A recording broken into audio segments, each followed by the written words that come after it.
옆 사람과도 인사하십시다. 오늘도 만나서 반갑습니다. 잘 오셨습니다. 은혜 많이 받으세요. 감고사축 감사합니다. 고맙습니다. 사랑합니다. 축복합니다.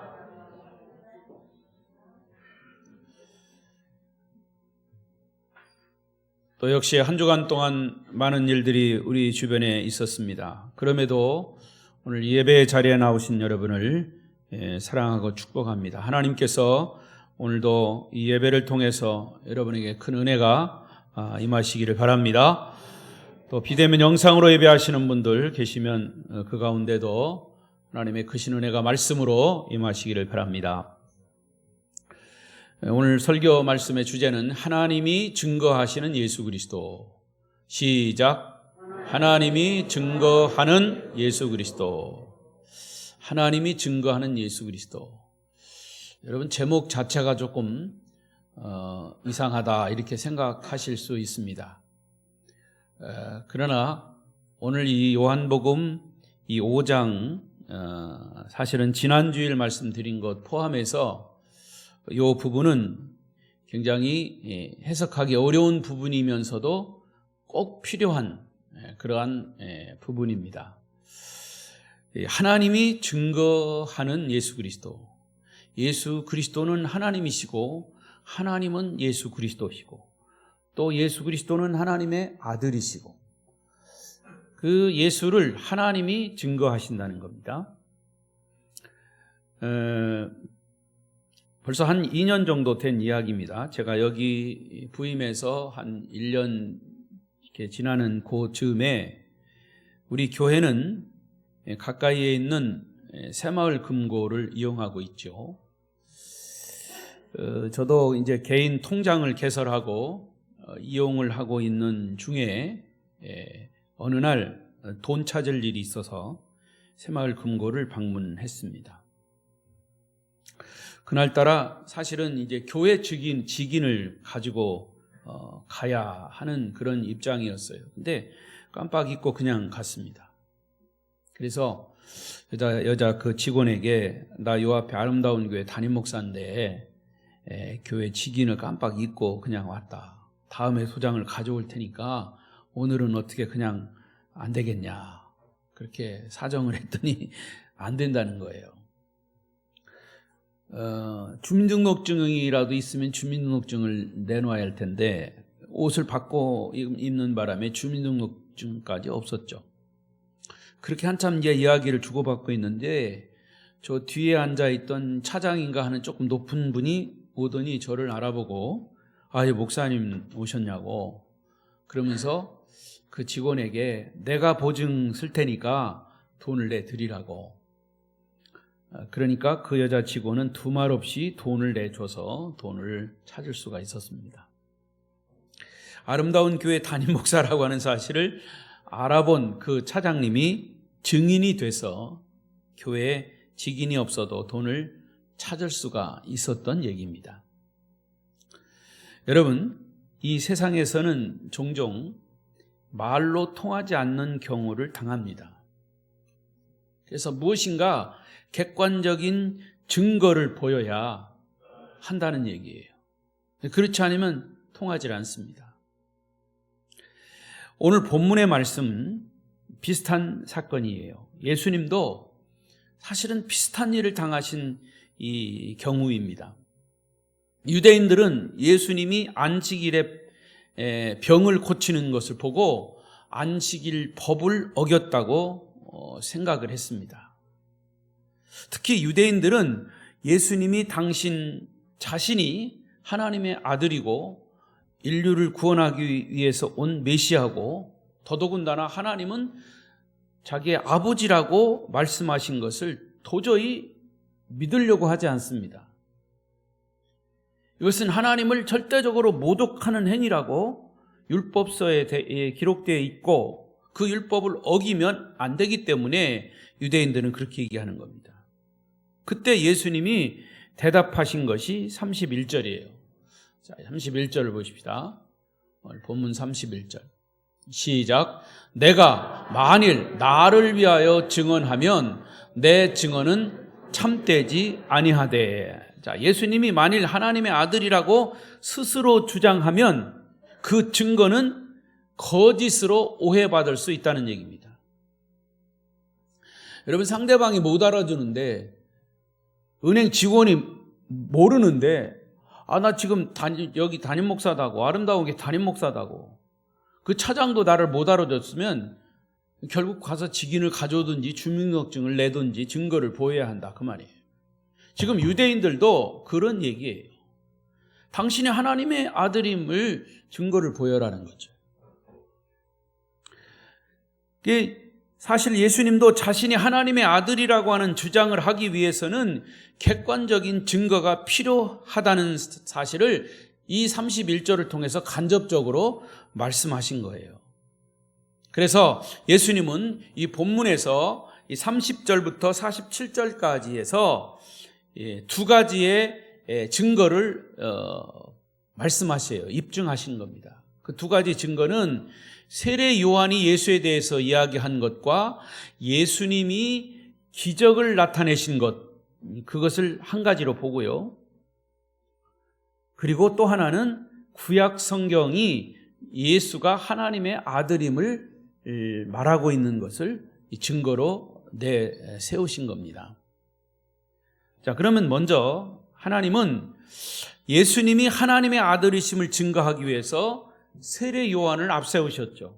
그래서 세례 요한이 와서 누구에 대해서 증거했습니까? 예수님에 대해서 준비하고 예수가 올 것을 미리 예비하셨어요. 그리고 예수님이 오셔서 이적을, 기사를 계속 일으키셨죠. 병자를 고치시고 오병이어의 기적을 나타내시고 당신은 죽음 가운데서 3일 만에 살아나셨고, 그래서 이런 것들을 통해서 여러분 우리가 아시는 대로 세례 요한은 예수님이 하나님의 아들이심을 충실하게 미리 와서 증언한 위대한 선지자입니다. 그는 예수님이 하나님의 아들로서 영광을 받으시도록 자신은 철저하게 작아지고 낮아지기를 원했던 거죠.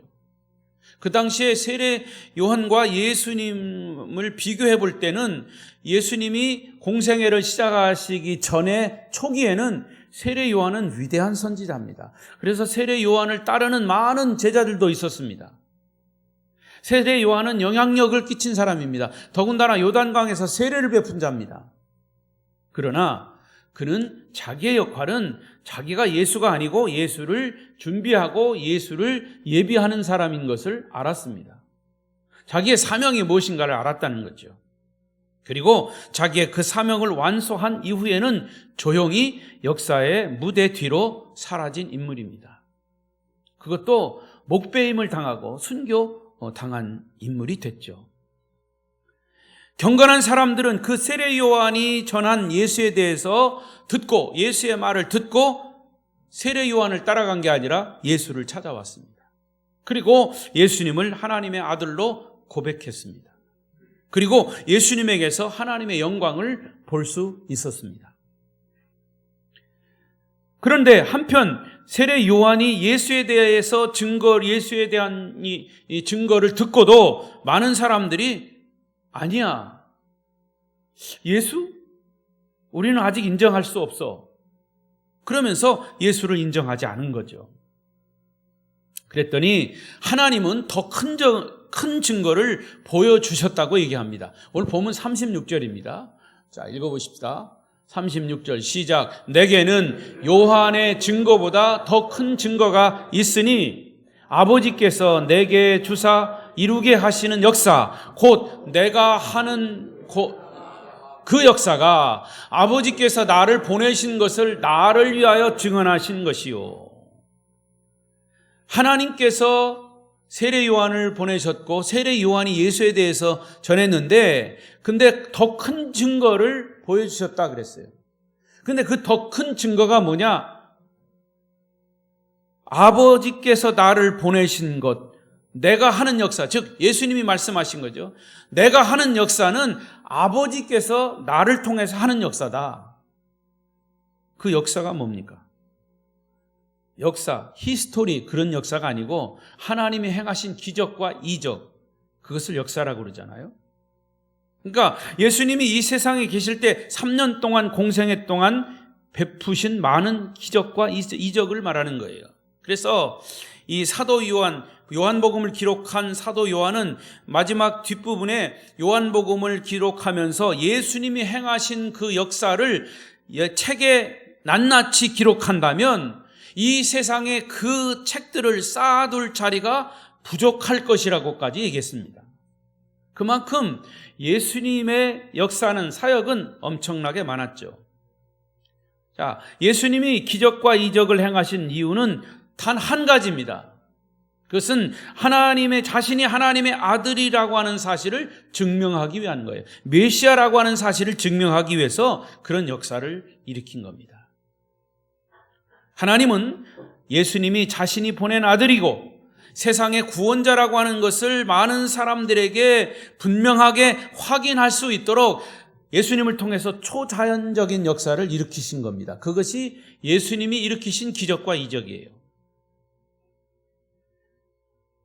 예를 들어서 요한복음에 나오는 대로, 2장에 나오는 대로 물로 포도주를 만든 이적이죠. 물로 포도주를 만들었대요.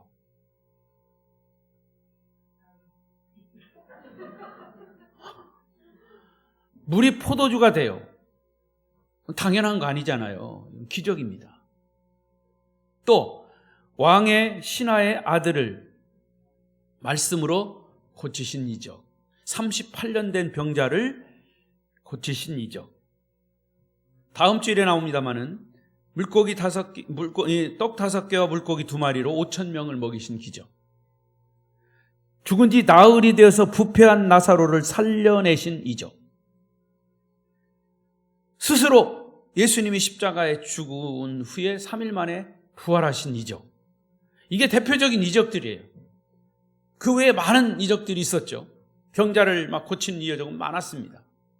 근데 이렇게 병자를 고치신 이런 이적들, 풍랑을 잔잔케 하신 이런 이적들, 이런 것들은 그 이적이 중요한 게 아니라 그 이적을 통해서, 기적을 통해서 예수님이 메시아라고 하는 사실, 하나님의 아들이라고 하는 사실을 드러내기 위한 증거였다 그 말이에요.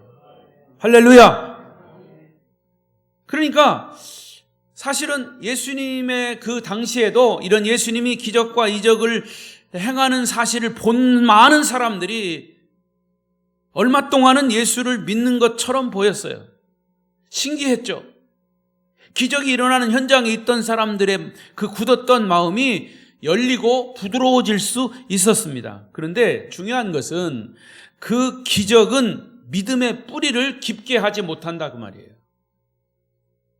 그 믿음이 오래가지 못하고 변질됩니다.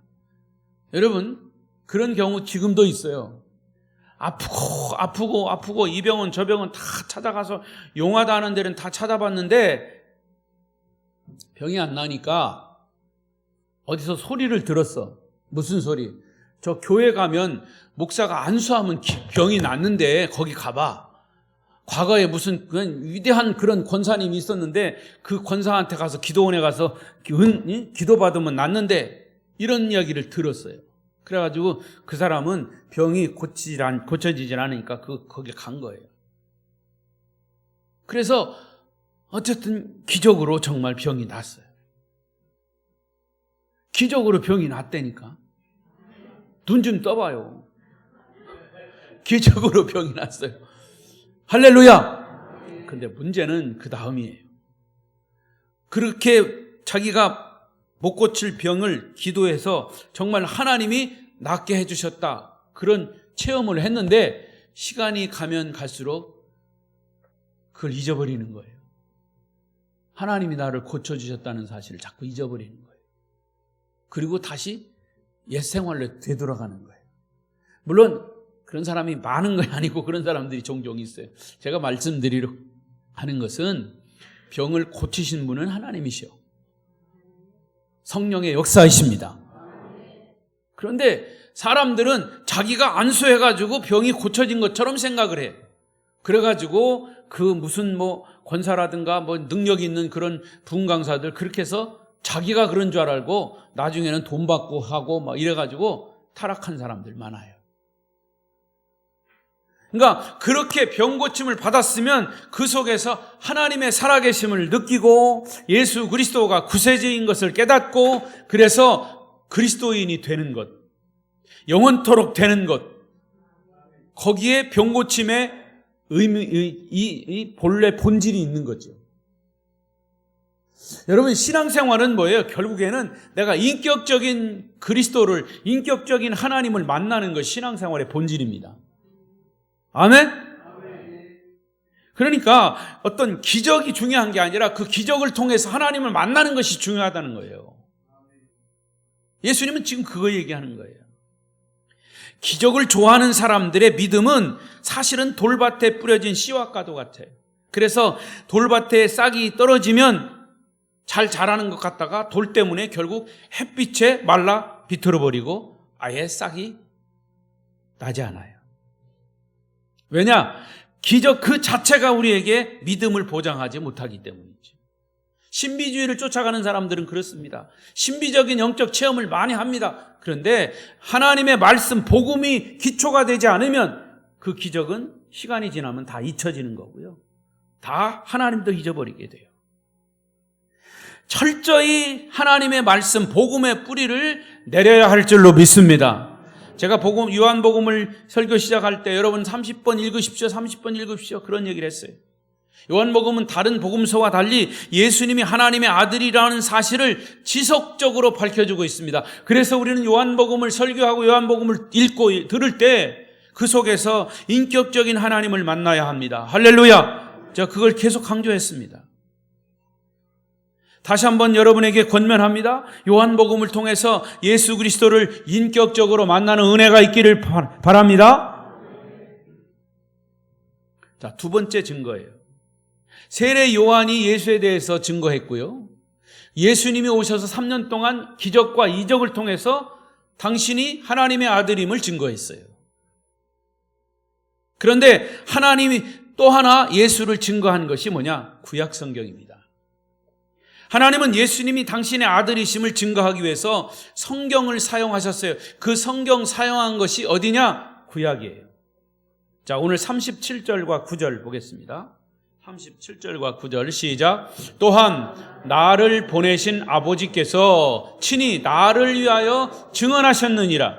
너희는 아무 때에도 그 음성을 듣지 못하였고 그 형상을 보지 9절 너희가 성경에서 영생을 얻은 줄 생각하고 성경을 연구하거니와 이 성경이 곧 내게 대하여 증언하는 것이니라. 지금 이 이야기가 누구 얘기입니까?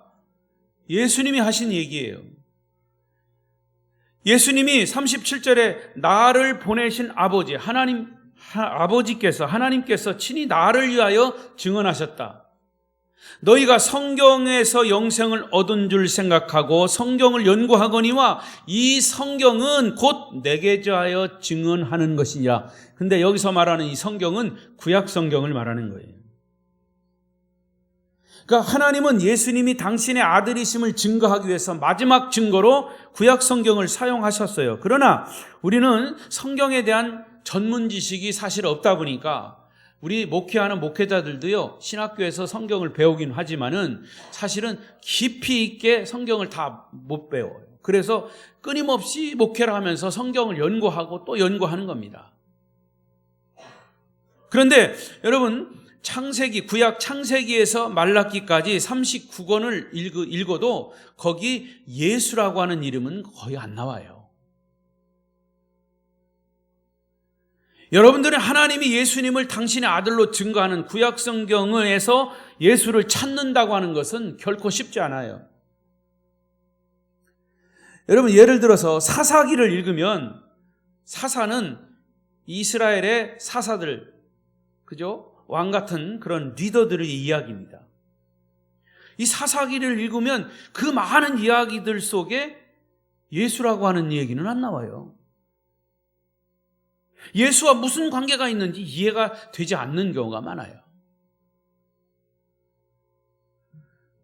그런데 이 사복음서를 통해서 예수님은, 사복음서를 보세요. 예수님이 3년 공생애 동안에 성경을 많이 인용하십니다. 그 성경 인용하는 것이 구약 성경이에요. 근데 사실은요, 구약 성경 속에 예수라고 하는, 그래서 제가 말씀드렸잖아요. 구약 39권의 모든 총 주제는 예수에 대해서 쓰고 있는 거예요. 예수를 향하고 있어요. 거기에 첫 번째 복음이 창세기 3장 15절이에요. 아담이 타락하고 난 다음에 하나님이 그 즉시에서 결국 이 복음을 말씀하셨어요. 인류를 구원하겠다라고 하는. 거기를 비롯해서 쉽게 말하면 창세기의 요셉의 이야기는 예수님의 이야기예요. 그런 식으로 사실은 예수님의 이야기가 이 구약에 많이 담겨져 있습니다. 그러니까 하나님의 아들로서의 예수 그리스도. 그러니까 하나님을 만나는 것. 자, 여러분 여기 보세요. 39절 뭐라고 그랬어요? 이 성경이 곧 내게 대하여 증언하는 것이니라. 여기서 이 성경은 뭐를 말하냐? 구약 성경을 말하는 거예요. 뭐 굳이 구약 성경이 아니라도 성경 전체는 66권은 예수님에 대한 증언이에요. 그래서 우리가 성경을 보면서 예수를 만나지 않으면 예수 헛믿는 거예요. 교회 헛다니는 거예요. 그거 아셔야 돼요.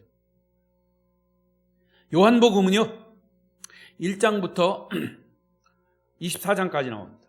근데 요한복음 1장부터 12장까지 전반부, 13장부터 마지막까지 후반부.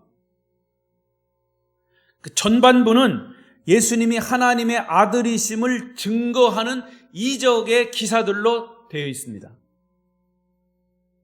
근데 재밌는 거는 예수님이 이적과 기적을 설명하면서 거기 뭐라고 나오냐면 기록되었을 때, 따라하십시다. 기록되었을 때, 기록되었을 때, 기록되었을 때. 뭐가 기록됐다는 얘기예요? 1장부터 12장까지 예수님의 이적과 기적이 기록됐다는 거예요. 이것이 무려 9번이나 계속 나옵니다. 기록되었을 때, 기록되었을 때. 근데 어디에 기록되었다는 거예요? 어디에 기록됐다는 거예요? 구약에 기록됐다는 거예요. 구약에 예수님이 하나님의 아들이심을 기록했다고. 기록되었을 때, 구약에 기록되었을 때.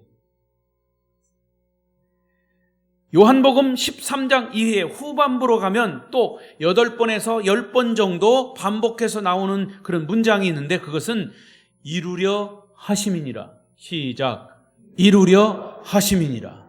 이루려 하심이니라. 자, 보세요. 앞부분은 기록되었을 때, 구약 성경에 기록되었다. 이렇게 기록되었다. 이적과 기적이 이렇게 예수님에 대해서 기록되었습니다. 그리고 13장 이후로는 그 구약의 이 예수님에 대한 이야기가 이루어졌다. 이루려 하심이라. 이루려 하심이라. 주로 이 13장부터는 무슨 사건이 나오냐면 예수님의 순환, 예수님이 십자가에 못 박히고 부활 승천하기까지의 그런 기록들이 나와요. 근데 이것이 구약 성경에 기록된 예언들인데 이 말씀들을 이루려 하심이라, 이루려 하심이라 계속 강조된다는 거예요. 그래서 여러분 보세요. 요한복음에서 강조하는 것은 예수는 하나님의 아들이시다. 우리의 메시아다. 우리는 그 예수를 믿어야 구원을 받는다라고 하는 사실을 그렇게 말씀하신 거예요. 구약에 기록된 예수 그리스도, 그 예수 그리스도가 결국에는 신약에서 이루셨다. 할렐루야. 예를 들면 시편 41편 9절을 읽어보십시다. 시작. 내가 신뢰하여 내 떡을 나눠 먹던 나의 가까운 친구도 나를 대적하여 그의 발꿈치를 들었나이다. 요 시편 이 41편 9절 말씀을 묵상하다 보면 가룟 유다가 12 제자들과 함께 예수님과 함께 만찬을 할 때 배반한 사건이에요. 근데 41편 9절 그냥만 그걸 읽을 때 이게 어떻게 그 사건일까? 이렇게 우리가 알지 못하지만 그 사건과 연관시켜서 가룟 유다가 배반한 사건을 연관시켜서 보면 그대로 나옵니다. 이와 같이 예수님은 구약 성경에 기록된 많은 구절들을 자신이 하나님의 아들됨을 증거하는 말씀으로 지금 당신이 이야기하고 있는 겁니다. 하나님은 예수님이 당신의 아들이심을 계속 증명해 보이신 겁니다. 왜 증명했습니까? 왜 증명했어요? 예수는 하나님의 아들이심을 왜 증명했습니까? 증명을 해야 돈이 나오니까. 내가 담임 목사인 것이 증거가 돼야 그 직원이 돈을 줄 거 아니에요. 무슨 얘기냐? 예수가 하나님의 아들이심, 메시아이심을 증명이 돼야 우리가 그 사실을 믿고 구원을 얻지 않냐 이거만이에요. 할렐루야. 그런데 지금 우리가 사는 이 시대는 세례 요한이 광야에서 외치는 예수에 대한 소리도 없어요. 예수님이 직접 행하시는 기적도 없어요. 그러면 남아있는 건 뭐냐? 성경밖에 없어요. 구약에서 말하는 예수, 신약에서 말하는 예수. 그 예수는 하나님의 아들로서 우리에게 메시아다, 구원자다라고 하는 사실은 성경에서밖에 그 증거가 없다는 거죠. 그래서 우리가 성경을 보고 성경을 믿는 거 아닙니까? 여러분, 구약 성경에 기록된 예수님에 대한 예언이나 신약 성경에 나타난 세례 요한의 예수님에 대한 증거, 예수님이 베푸신 기적과 이적들은 예수님이 하나님의 아들이시라고 하는 사실을 충분히 증거하고도 남음이 있는 거죠.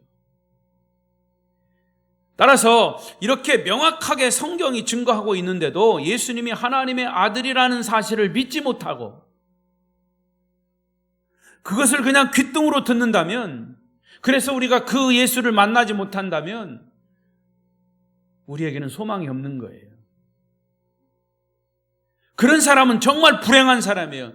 예수 수십 년 믿어도 예수를 만나지 못했다면 그건 불행한 거다 그 말이에요. 따라서 누구든지 마음을 열고 하나님의 말씀인 성경을 읽으면 하나님의 아들이신 예수 그리스도를 인격적으로 만날 수 있음을 믿으시기 바랍니다. 러시아 소설가로 유명한 죄와 벌을 쓴 도스토옙스키라는 사람을 여러분 아실 겁니다. 이 사람은 사회주의, 공산주의 운동에 뛰어들었다가 체포가 됐어요. 사형 선고를 받았습니다. 그가 사형수들을 실은 기차에 실려서 포로 수용소로 가는 도중에 기차가 간이역에서 잠깐 정차를 하게 되었습니다. 그때 기차에 어떤 부인이 올라와서 자그마한 책자를 나눠주고는 내렸습니다. 도스토옙스키는 그 책 한 권을 받아들였습니다. 보니까 다름 아닌 신약 성경이었습니다. 그는 사형이 집행되는 당일까지 그 신약 성경을 읽고 또 읽었습니다. 그리고 그는 이런 고백을 합니다. 누군가가 나에게 그리스도는 진리가 아니라고 증언한다면 나는 진리보다도 차라리 예수와 함께 있고 싶다. 나는 진리인지 아닌지 지금 그것이 중요하지 않다. 지금 나에게 중요한 것은 내가 신약 성경을 읽다가 만난 그 예수님과 함께 영원토록 살고 싶은 것이다. 이것이 바로 나에게는 진리다. 여러분이 예수를 인격적으로 만나는 것이 여러분의 일생에 진리임을 믿고 깨달을 수 있기를 축복합니다. 도스토옙스키가 하나님을 만날 수 있었던 것은 신약 성경이 예수님이 하나님의 아들임을 증거하고 있기 때문입니다. 예수님도 성경을 살아계신 하나님의 말씀으로 믿으셨고 예수님도 절대적인 권위로 말씀을 받아들였고 예수님도 1.1핵이라도 이 말씀이 땅에 떨어지지 않고 다 이루어진다고 확신하셨습니다. 그래서 예수님도 생명 걸고 말씀에 순종했고 사탄의 도전이 왔을 때 시험을 이기는 유일한 무기도 말씀으로 사용하셨습니다. 하나님의 뜻을 찾는 것도 끊임없이 하나님의 말씀 속에서 찾았습니다. 예수님에게 있어서 최고의 권위는 성경입니다. 여러분은 어떤 마음으로 성경을 대하고 있습니까? 성 어거스틴은 이런 고백을 했어요. 내가 성경을 펴놓고 읽을 때는 글을 읽는 것이 아니라 문자를 읽는 것이 아니라 하나님이 직접 나에게 내 앞에서 들려주시는 음성으로 듣는다. 나는 성경을 읽는 것이 아니라 성경을 듣고 있다. 할렐루야. 요즘은 그때는 그 당시에는 얼마 전만 해도 성경을 이렇게 듣고 읽으면 내가 문자를 읽는 거죠. 근데 요즘은요, 듣는 성경도 많아요. 차에다가 딱 틀어놓으면 성경을 누가 여자가 읽어주고 남자가 읽어주고 아나운서가 읽어줘요. 듣는 성경. 근데 그 듣는 성경이 문자를 읽는 글로 듣는 것이 아니라 하나님의 음성으로 들으라 그 말입니다. 여러분은 성경을 절대적인 권위로 받아들이고 있습니까? 그러면 성경 말씀 속에서 하나님의 아들 예수 그리스도를 만날 수 있을 것입니다. 그리고 인생의 모든 문제의 해답을 바로 이 성경 속에서 찾을 수 있을 것임을 믿으시기 바랍니다. 마지막 세 번째로 여기에 한 가지 중요한 주의할 점이 있습니다. 성경책이 우상이 되면 안 된다는 것이에요.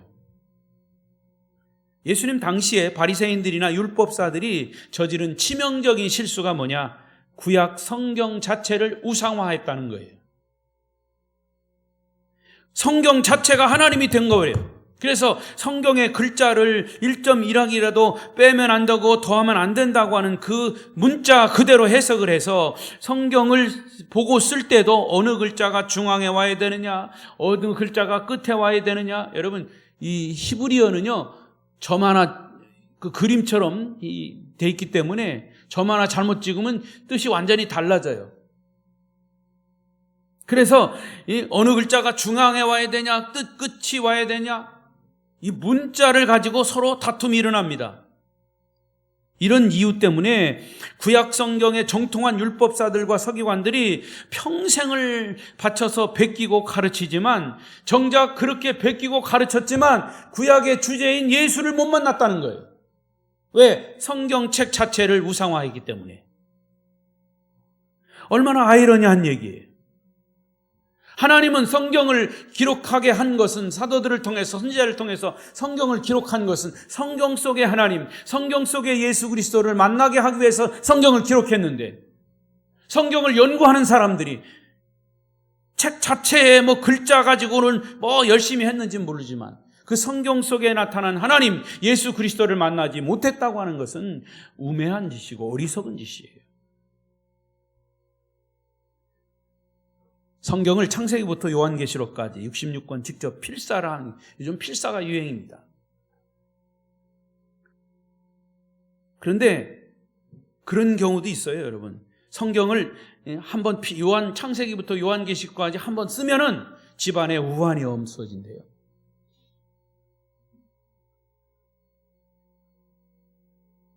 써보신 분은 그럽니까? 성경을 한 번 쓰면 우환이 없어지고 두 번 쓰면 좋은 일이 생긴다나? 여러분 실제로 그런 경우가 있어요. 교회에서도 그래요. 저는 필사하는 게 나쁘다는 얘기하는 게 아니에요. 성경을 한 번 쓰더라도 그 속에서 하나님을 만나는 은혜가 있어야죠. 신구약을 한 번 읽건 30번 읽건 10번 필사를 하건 간에 성경 속에 하나님의 뜻이 담겨진 예수 그리스도를 만나고 발견하는데 그 목적과 이유를 두어야 하지 않느냐 그 말입니다. 성경을 1000번 듣고 10,000번 읽고 100번 필사를 해도 예수 그리스도를 인격적으로 만나지 못하면 헛일이에요.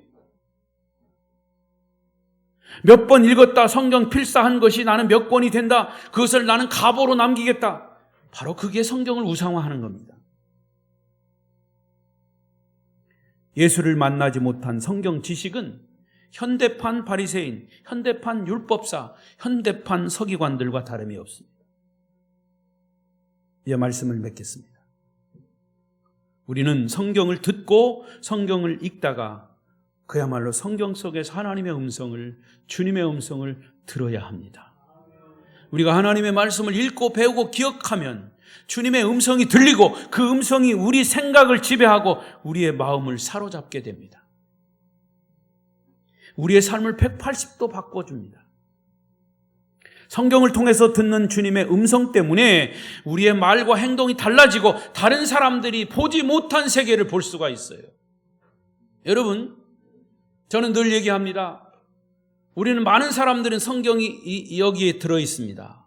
알고 듣고 깨닫고 숱하게 많은 수십 년 동안 여기에 들었습니다. 근데 이 성경 말씀이요, 가슴으로 내려와야. 근데 이 성경 말씀이 평생 가슴으로 내려오지 못하는 사람도 있어요. 다시 말하면 깨닫지 못하는 사람이 있다고 말이에요. 성경을 지식적으로만 알고 있어요. 성경을 이 가슴으로 내려오는데 수십 년 걸리는 사람도 있고, 어떤 사람은 한 방에 그냥 내려오는 사람도 있어요. 사도 바울 같은 사람들. 근데 여기에서 내려온 것까지는 좋아요. 그 다음엔 어디로 가야 돼요? 팔다리로 가야 합니다. 팔다리로. 깨달았으면 행동해야 된다고 말이에요. 읽고 듣고 깨달았으면 그 다음에는 행동해라. 액션을 취하라고 말이에요. 한국 교회 성도들의 문제는 바로 깨닫는 것까지는 잘해. 그래도 은혜 받은 것까지는 잘하는데 팔다리로 가지 못하는데. 그래서 여기서 여기까지 내려오는데 수십 년 걸리고 여기서 팔다리로 가는 데는 아예 못하고 가. 못하고 죽어. 이것은 성경에서 말씀하시는 거예요. 한 가지 이야기하고 마치겠습니다. 리빙스턴은 아프리카 선교사죠. 리빙스턴은 1세기 전에 죽음의 대륙인 아프리카에 성경 한 권 들고 들어가서 평생을 흑인들에게 복음을 전하며 문명 길을 열어주는데 헌신한 위대한 인물입니다. 그가 가장 좋아했던 성경 구절이 마태복음 28장 20절 마지막 절, 내가 너희에게 분부한 모든 것을 가르쳐 지키게 하라. 볼지어다 내가 세상 끝날까지 너희와 항상 함께 있으리라. 할렐루야.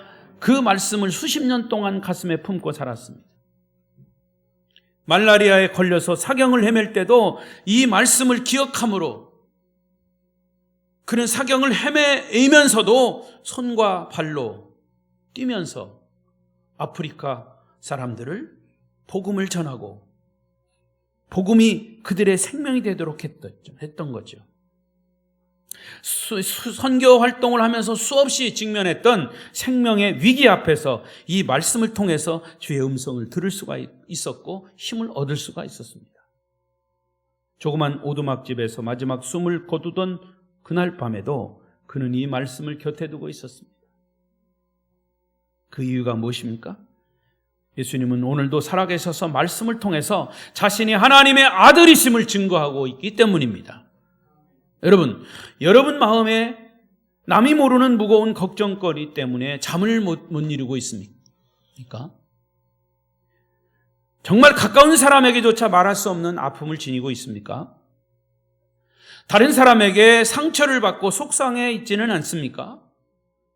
가정의 문제 때문에, 자녀의 문제 때문에, 혹은 직장 문제 때문에 마음 졸이고 있는 분은 없습니까? 여기 모든 문제에 해답이 있습니다. 하나님이 이 성경을 통해서 증거하고 있는 그 예수 그리스도의 음성을 들을 수 있기를 축복합니다. 그 주님의 음성이 성경을 통해서 내가 들리기 시작할 때 이 세상의 모든 문제는 해결되는 겁니다. 리빙스턴에게 볼지어다 내가 세상 끝날까지 너희와 항상 함께 있으리라, 너와 함께 있으리라 라고 하는 말씀이 평생 그를 떠나지 않는 주님의 음성이 되었던 것처럼 근심, 걱정에 빠진 여러분을 바로 주님이 성경을 통해서 말씀하실 때 여러분의 아픔과 고통은 사라지게 될 것입니다. 우리의 문제의 답을 하나님이 성경을 통해서 말씀하시는데 우리는 주님의 음성을 듣지 못하고 있습니다. 말씀 속에서 주님의 음성을 듣기만 하면 그 말씀이 여러분의 모든 근심 걱정을 한꺼번에 날려버릴 것입니다. 날려버린다니까요. 날려버린다니까요. 동의가 안 되십니까? 성경은 문자화된 고상한 책이 아닙니다. 살아계신 하나님의 음성입니다. 예수님 자신도 성경을 통해서 당신이 하나님의 아들이심을, 메시아이심을 증거했고 하나님도 성경을 통해서 예수가 메시아인 것을 증거했다면 우리는 성경을 통해서 예수 그리스도가 우리의 구세주인 것을 깨닫고 알고 만나고 그 음성을 들어야 할 것입니다. 아름다운 교회 성도 여러분, 성경 속에서 주의 음성을 듣고 날마다 주님을 만나는 그런 은혜가 있기를 축복합니다. 축복합니다. 기도하겠습니다.